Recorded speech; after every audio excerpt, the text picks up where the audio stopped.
last night for the unfortunate events that happened. Glad to answer questions. I'll let Anthony introduce himself and tell his side of the story. All right, guys. Like I said, good afternoon. I'm Anthony Berry. Honestly, it could be worse for me, so I'm not feeling as bad. I do feel bad for other patients and people that were there. It's a very traumatic experience. But if you guys do have any questions, I'm more than likely to answer. Can you guys hear me? Could you just kind of tell us what happened last night from your perspective? From the beginning? Yeah. All right. I could have sworn I turned that off.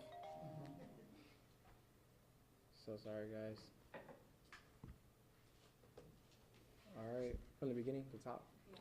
All right, so May 17, 2004, I was born. No, I'm sorry. I'm so sorry. My friends invited me downtown, and I'm usually studying and things like that. But I was like, it's Halloween. Let's go out. Like, just having fun. That's what you want to do as a young kid, young adult.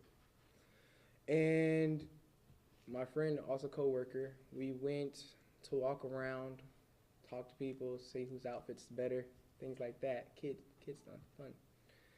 And I saw a gentleman taller than him, tall black male, saying, I saw him push like his way through the crowd. It's crowded.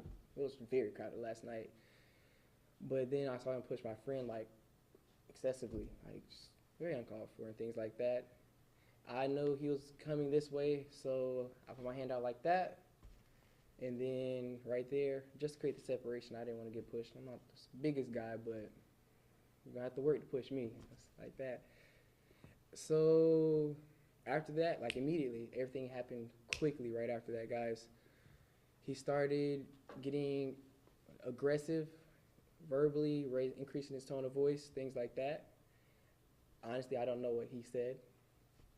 I do know somebody was there behind him telling him to chill out and trying to de-escalate the situation. It just happened so abruptly, and I was just observing it. So when that happened, it's like I said, everything happened so fast. He pulls out, just hand motion like that very quickly, and I just automatically just duck, crouch, if you say.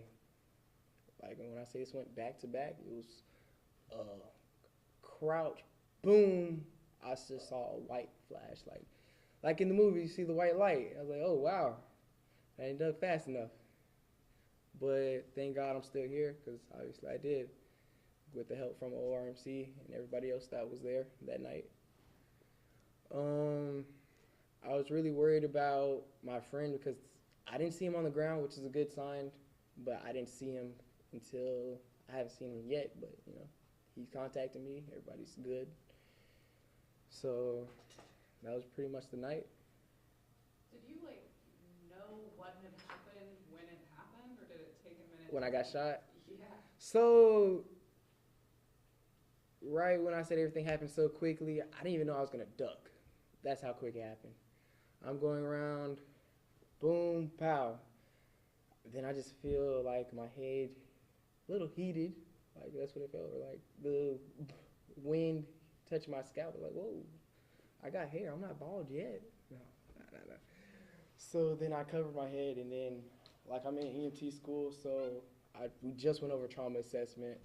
So I had my shirt, just covered it, grabbed it, just held the wound. I know it was bleeding profusely, and then followed the crowd. We ran and, like to say, get low. That's what we did. Ran and got low. After that, walked to the Orlando Fire Department, and I got transported straight to here. Anthony, when you at some point you had to realize you'd been shot. What were you thinking? What was I thinking when I got shot? You said you ducked, you put your hand on your head. What was I thinking? It wasn't a thought process. You don't plan for things like this. You really don't. It's life. Let's say I knew I was bleeding. I was thinking of stopping the wound. I didn't want to bleed out, things like that. I was just making sure I was protecting the people that I was with were okay. Dr. Ibrahim, he mentioned he got lucky, but could you talk about just how lucky that is? didn't duck. millimeter difference maker. Absolutely. I mean, there's minimal protection there, obviously, and even, it's not just if it's a penetrating wound. We see what we call blunt injury from just the concussion effect. So it just depends on the type of weapon that used, if it's a higher power or lower power. Fortunately, this must have been lower power based on the injury patterns we've seen. But you're right. I mean, there's really not much protection there, just skin and the skull, and then that's it. And otherwise, it's a much different day for him. Much different day, much different day. Doc, I mean, if it had been 1 inch, 1 centimeter, explain, like, I I mean, it's can see literally that. a centimeter or two difference. I mean, an inch would have been down here. What does it feel like when you hear the doctor say centimeter difference? Oh, I knew it was very close. I knew it was very close off real. I mean, after it happened, the first thing I did was thank God I was still here. It means I have another opportunity to achieve my goals in life. So I'm just thankful for it. I do feel bad for the other victims and then everybody else that's been affected by this traumatic event. But we just keep my head up high. Does this impact how you view, like, going out at all, or are you still gonna be out with your friends? Oh, whoa, no. They say stay in school. I'm gonna have to stay in school. Nah, it's life. You can't determine what's gonna happen. I'm not gonna just be like, oh, I'm not gonna go out anymore, change my lifestyle. No, I'm gonna be me at the end of the day. Keep my head held high. Thank God just for the opportunity just to live life. Anthony, you mentioned, you're in school, Yes. EMT school, EMT are school, you yes, at ma'am. UCF or? Currently at Valencia, plan on transferring, maybe UCF, probably get into nursing. Well, definitely get into nursing, but maybe UCF, any university. You Anthony, mentioned- I was gonna say, can you go through again what happened, From the beginning So- again? well, just that someone aggressive, and then you thought duck, and then tell us again what happened. You saw a flash? I mean, can you tell me that again? Cool. Okay. Give you a better story. So, like I mentioned, I saw my friend get pushed aggressively. And my friend's he's not even a big guy. He's a cool guy, but not that big. So when I saw it, I just knew it was coming my way. That's why I had my hand out like this, just to, just avoid that situation. The dude got aggressive immediately. Everything was so fast. I didn't have time to react to things like that. I just observed his body language. I knew it was a threat, not a gun threat. But when that happened, let's say I'm just observing, you're watching. It's like a movie. It's an action movie. You're like, oh, wow. What's going to happen next? The threat's in your face. You don't want to turn your back to it because it could have been a whole different story. So when that happened, it was the motion. Everything was going fast. I don't know if he reached in the bag or his pants. However, I just realized maybe he's going to pull a gun. Quick thought process. By the time he did that, I actually pulled a gun. I didn't get a great look. I knew it was a pistol. What I did see was pulled it out. Pow! Before the pow, I already ducked, crouched. So I crouched, still facing towards him like I'm facing towards the cameras. Down here, I'm like, okay, boom, feel it. You feel it instantly, guys. It's instant. It's not like I was like, oh, la la la la la. No, it's totally different. I felt the blood, and then that's when I covered the wound. The shooter, I didn't see him. Like, pow, after that white flash, when I could see everything after that, he was gone. To my knowledge, I did hear a couple more gunshots right after, but that's when the crowd started running the opposite way. I followed the crowd and got low. What did you notice in terms of police response right after that? Did you see anything? What I did see, because I wasn't going to stay low for too long, I didn't want to bleed out. What I did see was officers were walking towards that direction where the gunshots were. They were just doing their job, taking care of the threat. So I just want to be clear, you saw him pull the gun out? And then Yes. you crouched? The motion I already anticipated, is not looking too great for Mr. Berry today. What is it like, you wanted to say you want to go to nursing school, does this motivate you even more after experiencing this? Absolutely. I'm here for a reason. That's what I believe in. I'm still here for a reason. I have an opportunity to better my life. So If it wasn't for not nursing, but I already took my midterms for EMT school. You should have killed me before that.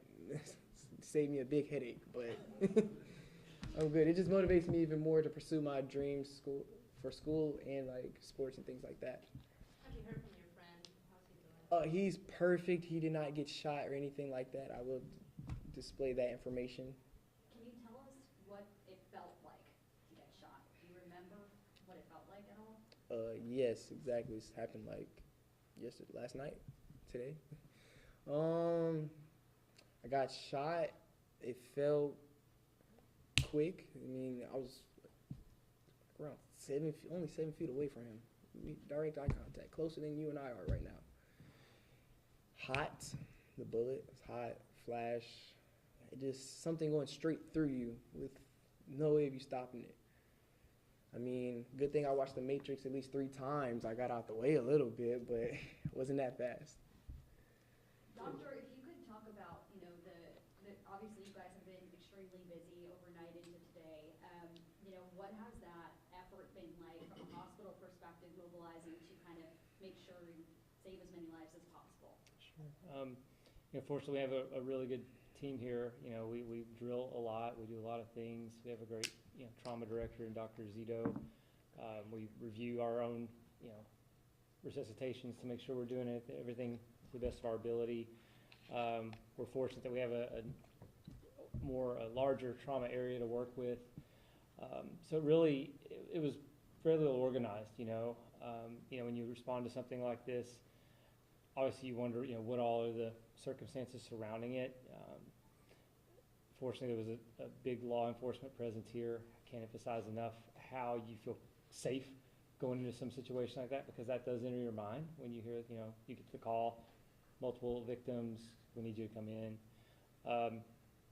So, having them here is a huge relief. But you walk in, and again, it's probably sound like a record, but your training takes over.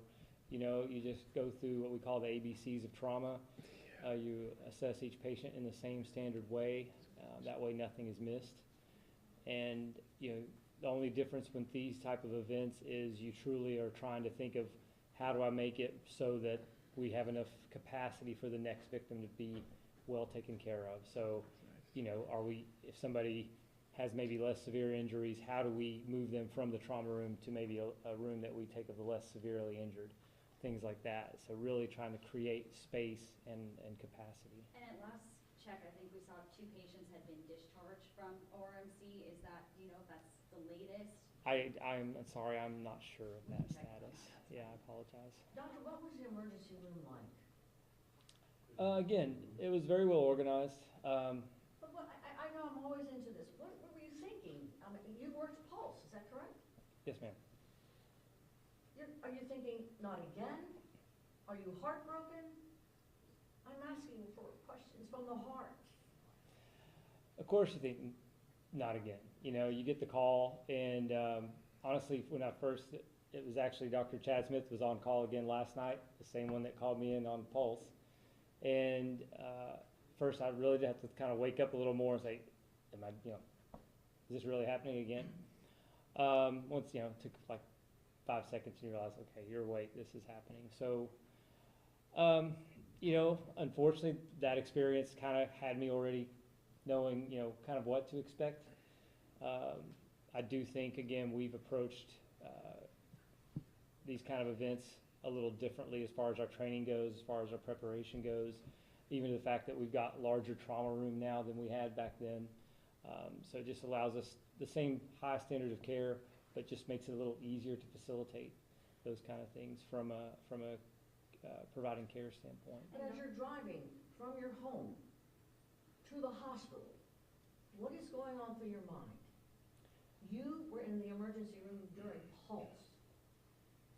So you really don't know what to expect. I'm thinking, okay, if the different type of injuries going through my head with gunshots and penetrating trauma, and how to manage each one, whether it's a head injury, whether it's an injury to the torso, to the chest or abdomen, how are we going to manage that? How am I going to help triage?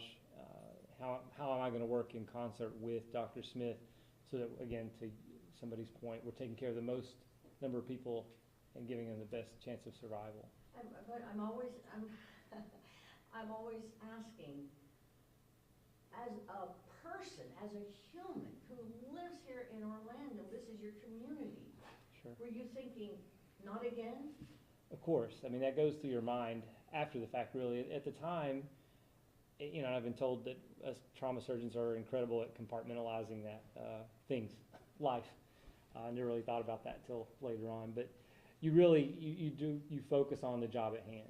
I know that sounds, I don't know, cold or robot-like, but you really try not to get caught up in the emotion of those kind of things of it's your town. After the fact, yes, all that hits you. You know, I'm thinking, I'm glad my 20-year-olds weren't down there. You know, I'm thinking, you know, what about these poor individuals? How many people have been affected? Not just the ones that got shot, but the ones who saw people got shot, the cops that saw that. The shooter himself, what in the world happened that made him, and now his life is forever changed? I mean, everybody, so many people are changed. Kids are changed that now won't go downtown.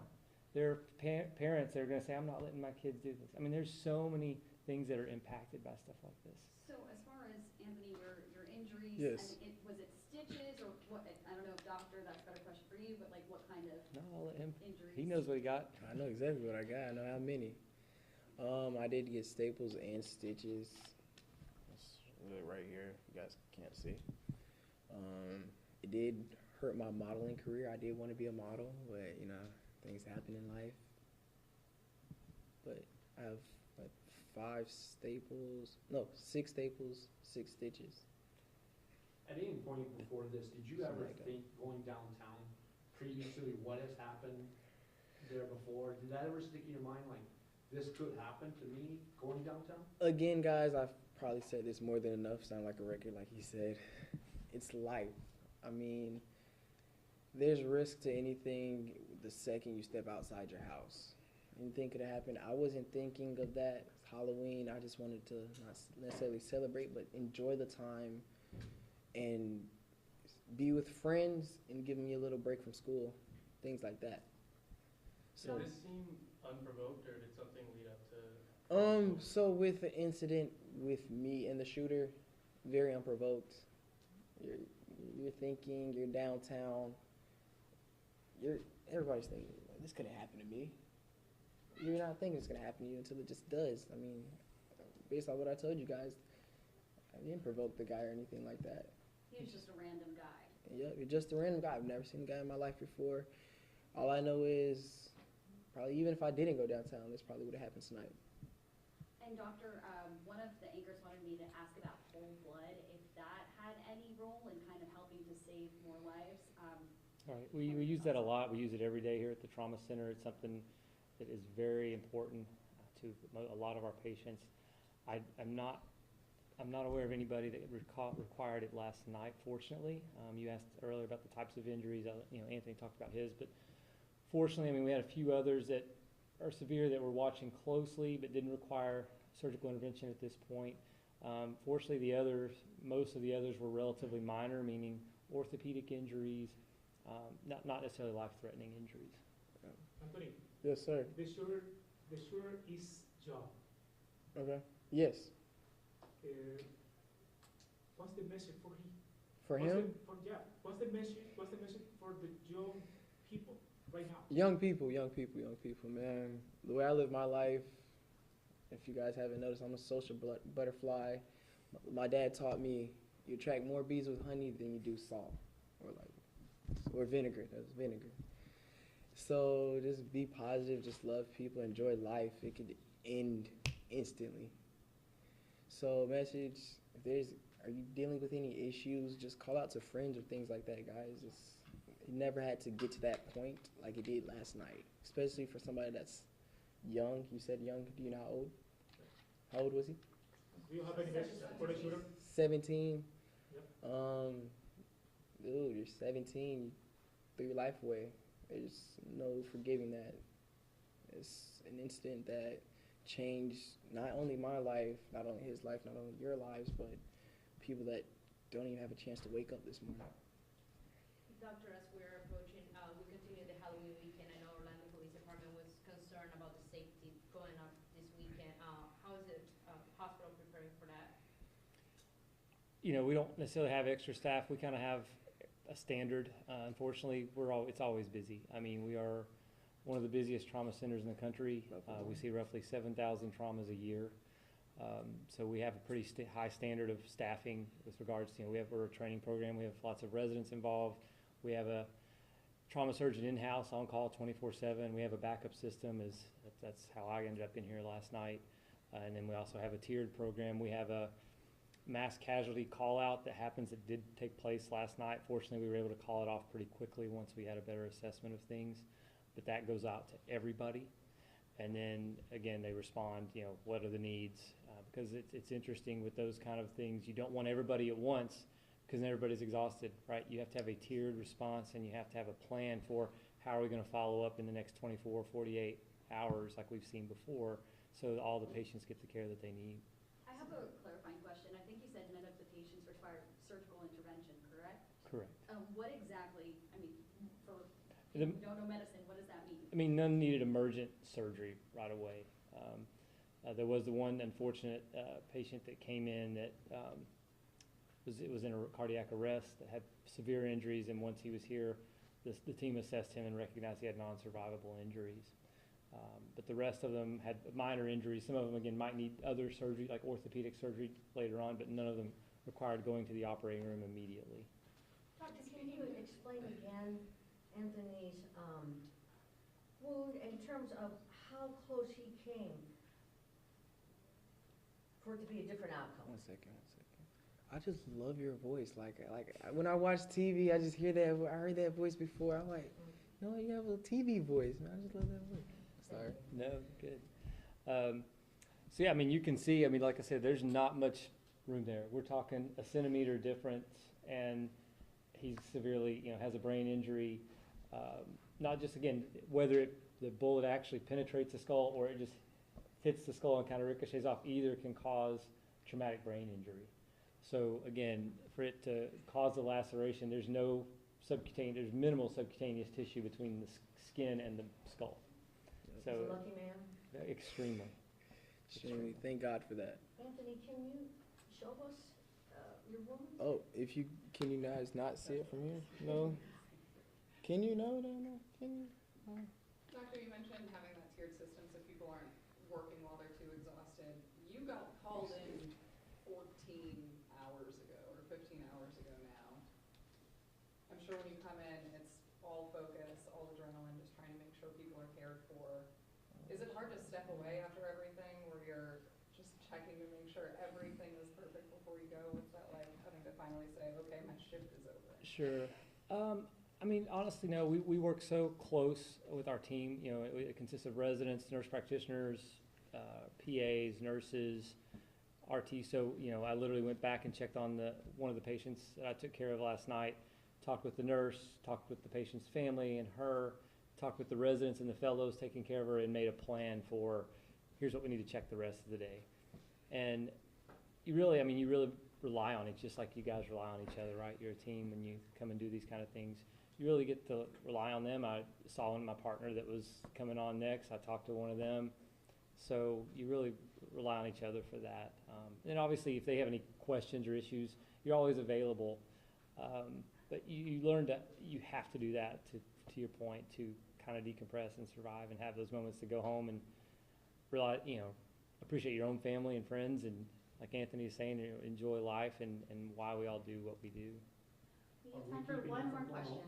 Are we keeping you from going home right now? That's okay. I got to go home for a little bit before I came back. Can we have you spell your name, Anthony, and the doctor as well? I'll let you go first, man. You're a doctor. All right, that's all right. We're all the same. Joseph Ibrahim, Ibrahim. All right. Anthony Berry, Anthony, Berry, Berry. And you're 20? 20 years old. 20 years young. Let's say that. Anthony, how's your family? They're good. Everybody's safe. I did see a family member downtown, which I was really worried about, and everybody's safe. I'm the guy. I'd rather it happen to me than somebody else. Thank you. Thank you, guys. Thanks, everybody. Thank you. Yeah.